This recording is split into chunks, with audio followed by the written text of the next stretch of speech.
Hi friends, అందరికీ నమస్కారం. Welcome back to my channel. Today breaking news.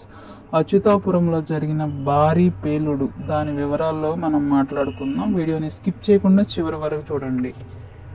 Pharma కంపెనీలో జరిగిన సంఘటన తీవ్రంగా 17 మంది మరణించారు, 36 మంది గాయాలయ్యాయి, 10 మంది తీవ్ర గాయాలు, 26 మందికి స్వల్ప గాయాలు. బాధితులందరూ ఉత్తమ వైద్య సేవలు అందించాలని సీఎం ఆదేశించారు.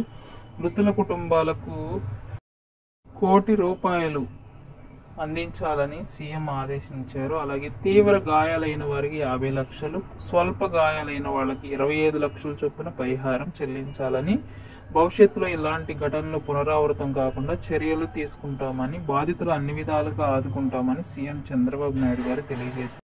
బాధితులను పరామర్శించడానికి హాస్పిటల్కి వెళ్ళి బాధితులందరినీ పరామర్శించి అండగా ఉంటామని హామీ ఇచ్చారు.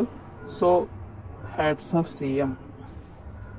ఇలా జరగడానికి ప్రధాన కారణం గత ప్రభుత్వం సరి అయిన rules and regulations pharma company పట్ల పాటించలేదని, అలాగే కిరణ్ రెడ్డి గారు ఫార్మా కంపెనీ అధినేత ఫోన్ అయితే లిఫ్ట్ చేయట్లేదు కాబట్టి ఆయన అమెరికాలో ఉన్నట్లు సమాచారం.